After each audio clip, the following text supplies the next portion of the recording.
आज Doubtnut app download करें।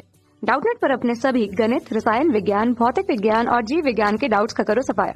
बस प्रश्न की फोटो खींचो, एक ही प्रश्न को क्रॉप करो और तुरंत वीडियो सोल्यूशन पाओ। अभी डाउनलोड करें। हेलो एवरीवन, एक प्रश्न है हमारे पास कि गोलीय दर्पण की फोकस दूरी 20 सेंटीमीटर है, धनात्मक 20 सेंटीमीटर है, तो यह गोलीय दर्पण कैसा है। तो मुझे बताना है कि जो गोलीय दर्पण होगा वो कैसा होगा। अब हम जानते हैं कि जो हमारे पास दी गई जो फोकस दूरी है वो हमारे पास क्या है, धनात्मक फोकस दूरी। ये हमारे पास कितनी है, प्लस 20 सेंटीमीटर। अब हम यहाँ पे प्रयोग करेंगे चिन्ह परिपाटी के द्वारा। तो चिन्ह परिपाटी के जो हमारे पास नियम होते हैं उसके द्वारा अगर हम देखें,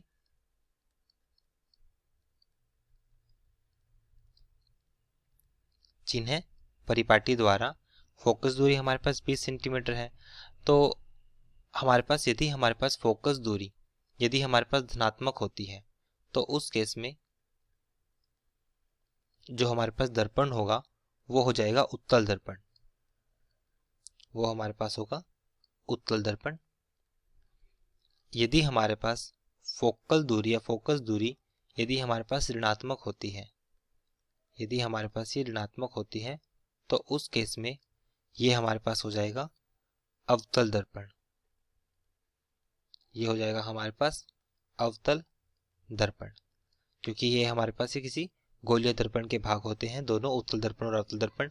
यदि हम उसके मुख्य अक्ष पर अगर हम दूरी को मापें, यदि वो दाईं तरफ मापे, अगर मान लीजिए हमारे पास ये कोई गोला है, अब हम इसमें दोनों दर्पण को यहाँ पे प्रदर्शित करते हैं, तो एक हमारे पास इसमें बनेगा उत्तल दर्पण, एक हमारे पास बनेगा अवतल दर्पण। तो यदि हमारे पास जैसे ये हमारे पास जो हमने यहाँ पे दर्पण बनाया है ये हमारे पास क्या है, अवतल दर्पण। इससे जो फोकस दूरी होगी इस केस में इस दर्पण के लिए वो यहाँ से होगी, जो इसके मुख्य अक्ष से इस फोकस दूरी होगी, जो हमने कहाँ से कहाँ तक मापी है, इसको बाईं तरफ, इसलिए हमारे पास ये हो जाएगी ऋणात्मक। लेकिन इसके केस में ये हमारे पास कौन सा दर्पण है, अवतल दर्पण। लेकिन उत्तल दर्पण के केस में हमारे पास अगर मान लीजिए यहाँ से कोई आने वाली किरण है वो यहाँ से परावर्तित होकर यदि हम उसको इस प्रकार से पीछे प्रोसेस करें तो ये जिस बिंदु पर मिलेगी उसको हम बोलेंगे फोकस दूरी।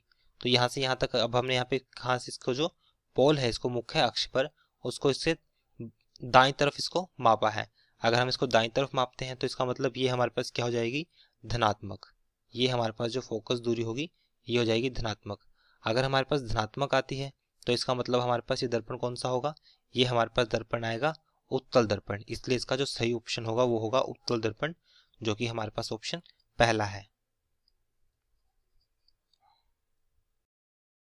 कक्षा 6 से 12वीं से लेकर नीट, IIT, JEE वो एडवांस के लेवल तक 1 करोड़ से ज्यादा छात्रों का भरोसा। आज ही डाउनलोड करें डाउटनेट ऐप या व्हाट्सएप करें अपने सारे डाउट्स 8400 400 400 पर।